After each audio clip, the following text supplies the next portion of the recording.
Bon, je me suis calmé, ça se voit non, c'est vachement mieux, rappelle-toi, j'étais énervé à cause de l'autre fou qui a balancé des parpaings sur l'autoroute, comme je fais plusieurs vidéos à la fois et je les poste plic-ploc. Bref, j'espère que tu vas bien, que tout se passe pour le mieux pour toi. Le maire de Cannes propose de diviser par 8 l'immigration.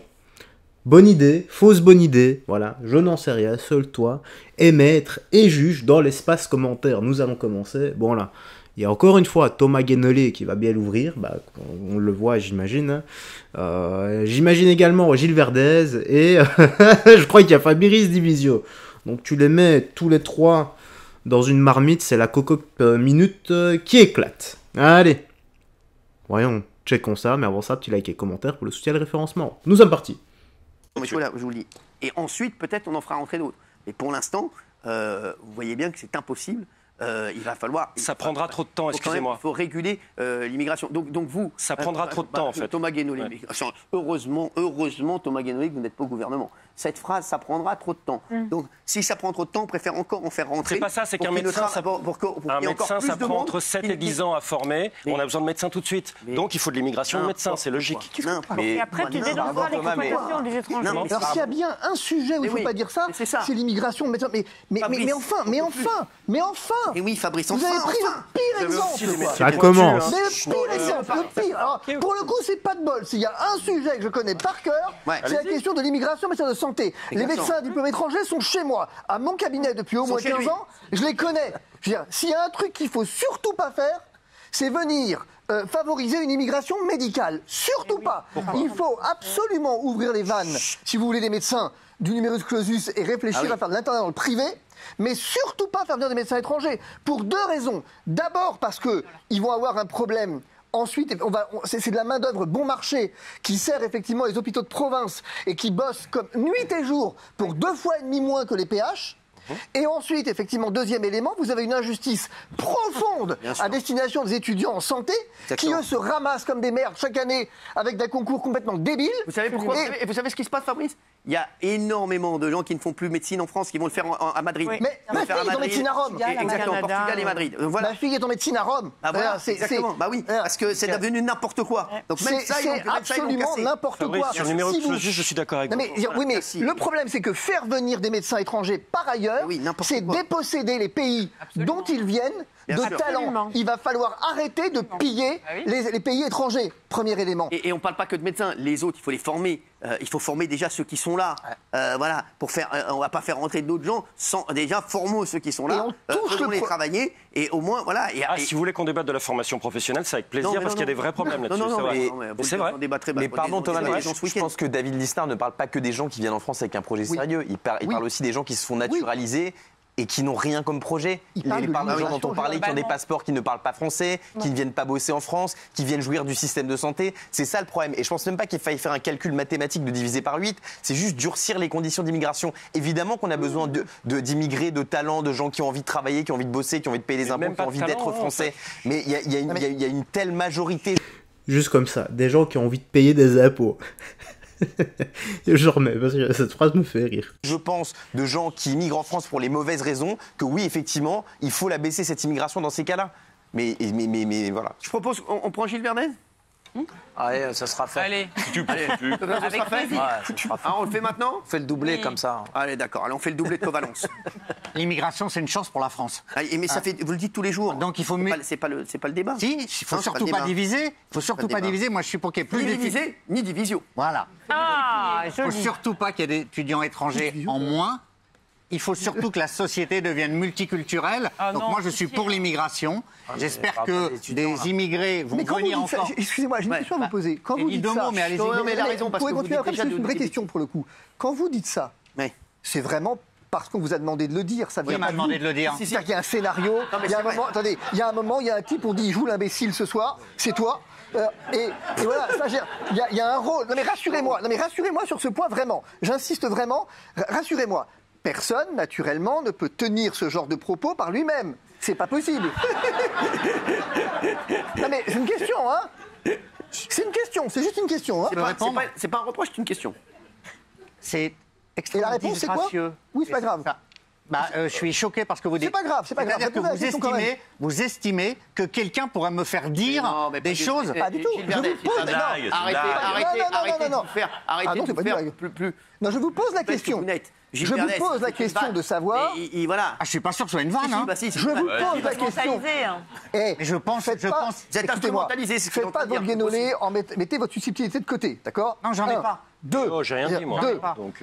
C'est une vraie. On se calme. C'est une vraie question. Rassurez-moi. Ce propos n'a pas vocation à être sérieux. Si. Non, c'est pas possible.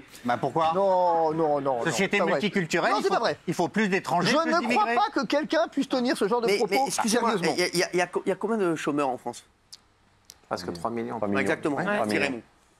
Pourquoi on ne forme pas déjà tous les chômeurs? Parce qu'ils ne veulent pas bosser là où les immigrés prennent les boulots. C'est exactement l'inverse. Vous dites dans la restauration, dans l'hôtellerie. Non. C'est ce qu'on disait, ce salaire-là. la dernière fois. Je ne suis pas d'accord. Mais pourquoi ils ne veulent plus bosser? Parce que c'est les salaires. C'est ce que je disais tout à l'heure. Si tu les payes plus, ils vont vouloir bosser, tout simplement. Non plus. Oui, mais est-ce que c'est viable pour l'employeur? 39% des immigrés sont au chômage contre 29% sur la population française.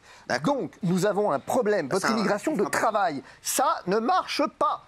Il n'y a pas d'immigration de travail. Mettez-les-vous dans le crâne une bonne fois pour toutes. Les gens ne viennent pas en France pour bosser. Moi, j'ai proposé le système du Canada. N'importe quoi. Les gens ne viennent pas en France pour travailler. Ça n'existe pas. Les motifs d'immigration, je vous les ai déjà donnés ici. C'est de l'immigration économique et de l'immigration de regroupement familial.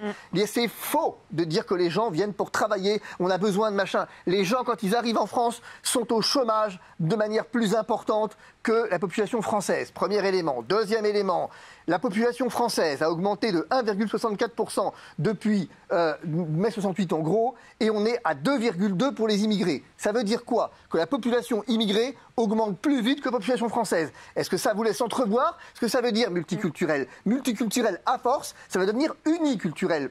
C'est ça, en fait. Le problème, il est là. C'est quand vous avez une population étrangère qui augmente plus vite que la population française, à un moment donné, vous avez une crainte naturelle qui est effectivement, peu importe comment vous l'appelez, mais un remplacement d'une façon ou d'une autre. Bon, après ça, après ces statistiques, après ce discours, après les preuves qu'il balance, on ne peut que s'incliner. J'imagine. Certains trouveront encore d'autres choses à dire. Tu peux les noter dans l'espace commentaire si jamais. Tu peux répondre à Divisio, pas à moi. N'importe quoi. C'est-à-dire que vous estimez, là vous êtes dans la submersion migratoire, excusez-moi là. Pas du tout. Vous estimez que les immigrés vont nous faire perdre notre identité. Pas du tout. Bah si, c'est ce que vous venez de dire. Je suis en train de vous dire. Il faudra des millénaires. Je suis exactement en train de vous dire. Si vous écoutiez 2 minutes au lieu d'être dans l'idéologie pure. Non, alors si vous écoutez, c'est que vous comprenez rien, c'est pire. Vous voulez, allez-y. À mon avis, tu vas avoir une sale note à l'interro, toi. Le truc, c'est que je suis en train d'essayer de vous expliquer que ce que vous dites là, sur l'immigration de travail, c'est faux. Donc déjà, premier élément. Donc déjà, votre argument poubelle. Ok, 1. 2. Je veux dire, sur la question, vous ne pouvez pas dire qu'à partir du moment où la population étrangère croît plus vite que la population française, il ne va pas y avoir un problème à un moment donné. Vous connaissez l'assimilation, l'intégration? Mais quelle assimilation et l'intégration? Quel problème? Je vais vous le dire, quel problème. Je vais vous le dire. Il y a un truc qui s'appelle là, le patriotisme et l'identité nationale. Oh là. Non mais, je sais bien que... Attends, il y a un truc qui me fait marrer dans ce pays. C'est que, alors, le patriotisme, c'est bien en Ukraine. C'est bien partout dans le monde, sauf chez nous. Alors, il y a des gens qui vont... L'Ukraine se bat pour son territoire. Eh oui. Voilà. Quand t'es patriote en France, on sort la carte du R, voilà. La politique de victimisation, c'est un facho. Voilà, tu brandis le drapeau français, tu es un facho. De crétin. D'accord? Elle se bat pour son identité, mais nous, quand on dit qu'on veut préserver notre identité, c'est quoi, on est des fascistes. Une invasion, c'est intéressant. Non mais attendez, alors, non, ça, j'ai pas le laissé dire. Alors, je vais vous dire un truc. J'ai dit que vous parlez pas, je parle plus. Tiens. Mais le sophisme à 2 balles, c'est bon, hein? Remettez votre perruque, il est chez moi. Et ça passe. Et ça passe tranquille. Remettez votre perruque. Et ça passe tranquille, c'est pas un problème. Remettez votre perruque, il est chez moi. Ça vous va. On est clair là-dessus. Mais surtout que c'est un chauve qui te dit ça. Il jouait le jeu. D'accord, mais c'est très bien. C'est encore là qu'il est le plus crédible. Non, il jouait le jeu. Eh ben très bien, qui continue. C'était sympa. Ou alors Jean-Michel Maire. Oui, non mais je reconnais à Thomas et à Gilles une vision très sombre. À Thomas et à Gilles. Il dit même plus.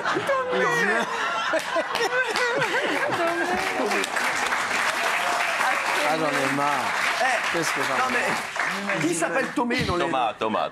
Il dit même plus les mots. Mon grand-père s'appelait Thomas, c'est pour ça. Donc, je reconnais à Thomas et à Gilles d'avoir beaucoup d'ambition pour la France. Que c'est vrai que les chiffres sont malheureusement têtus. Il y a actuellement 90% des délits, par exemple dans les transports en commun, en Ile-de-France, qui sont commis par des étrangers. Donc, en augmentant l'immigration, on pourrait peut-être passer 93, 94, 95%. Donc, c'est ambitieux pour vous de vouloir augmenter la criminalité. Malheureusement, c'est pas ce que veulent les Français. Je suis désolé pour vous. Mais indépendamment de ça. Ah bah si, c'est vrai. Il n'y a pas de ministère de l'Intérieur. Il n'y a pas de lien de causalité. Ça, c'est ta grande phrase. Je l'ai déjà dit. À la limite, admettons que vous ayez raison sur ce point. Je sais pas, mais admettons. Il y a un causal, uniquement. Le fait est que c'est pas le débat. Le débat, c'est que choisir, c'est-à-dire qu'à un moment donné, se dire non, stop, je ferme les frontières et je décide que je préfère effectivement privilégier une certaine idée de mon pays par rapport à une autre, c'est tout à fait légitime. C'est légitime partout dans le monde, sauf en France. Mais enfin, vous connaissez rien. Allez aux États-Unis voir un peu. Mais allez aux États-Unis voir un peu comme c'est facile d'y entrer aux États-Unis. Allez voir un peu comme c'est super facile. Très mauvais exemple parce que les États-Unis sont multiculturels. C'est un raisonnement. Très bon exemple. Géraldine. Vous avez pris un Géraldine. Je m'avancerai pas sur ce mot. Les États-Unis sont multiculturels, vous le savez. C'est toujours pareil avec Thomas et Gilles. En fait, il y a la loi et l'esprit de la loi, il y a les chiffres et l'esprit des chiffres. Et la réalité. Et pardonnez-moi, en fait, la réalité aujourd'hui, c'est qu'en fait, on ne peut plus. C'est-à-dire que même tu peux me sortir tous les chiffres que tu veux. Tu m'as cité tout à l'heure 87 000 aides-soignants. Mais les aides-soignantes, en fait, moi j'en vois beaucoup en ce moment. Et les aides-soignantes, en fait, il faut que les Français qui sont au chômage bossent et qu'elles soient mieux payées, évidemment, mieux considérées, que les gens qui aillent dans les EHPAD considèrent les aides-soignantes et ne considèrent pas que ce sont des esclaves. Mais le problème, c'est qu'il ne faut pas faire venir plus d'immigration. Et je suis d'accord qu'il faut régulariser. Enfin, non, il ne faut pas régulariser. Il faut limiter le regroupement familial parce que c'est un problème. C'est un problème évident. Non, c'est un droit dans les droits de l'homme, mais ok. Il faut le réduire, il y a de l'abus. Ensuite, il faut arrêter avec les frontières passoires, parce qu'il y a un vrai problème. Et oui, arrête de faire tes grands yeux écarquillés comme une chouette. J'ai pas le droit de parler, donc du coup, j'utilise mes expressions. Comme j'ai pas le droit de te répondre, j'utilise mes expressions faciales. Et ensuite, mais dans quelle folie et dans quelle utopie vous avez vu aujourd'hui que le multiculturalisme, ça fonctionne? Américain, sur... Il n'y a pas un pays au monde où ça fonctionne. Il y a des émeutes, c'est du communautarisme. C'est du séparatisme religieux, c'est de revendication, c'est de la violence. 95% d'accord. Fabrice Divisio, Géraldine Maillet. Et même les pays de gauche aujourd'hui sont tous en train de revenir là-dessus, c'est catastrophique. Et puis moi j'ai un chiffre sur les États-Unis, un chiffre. Tu dis multiculturel, c'est formidable les États-Unis. Pardon, le médicament que prend mon mari qui coûte 500 € à produire, qui coûte 4 800 € à l'achat si on n'était pas en France, il coûte 27 000 $ aux États-Unis. 27 000 $. Donc quand tu dis, oh moi les États-Unis c'est un pays multiculturel, ça veut dire que c'est pas du tout le pays des libertés. Et beaucoup de noirs crèvent la bouche ouverte là-bas. Merci, on a eu le sondage 95%. Merci les chéris. On va se retrouver dans un instant. Ben voilà. Qu'est-ce que t'en penses, toi? Tu me laisses tout ça dans l'espace commentaire. Oui, j'ai laissé parler aujourd'hui. Voilà, j'ai fait plaisir à ceux qui adorent quand je la ferme. En tout cas, prends bien soin de toi, des gens que tu aimes. On se dit à la prochaine pour d'autres vidéos. Bye bye. Fais très attention à toi et que Dieu te bénisse.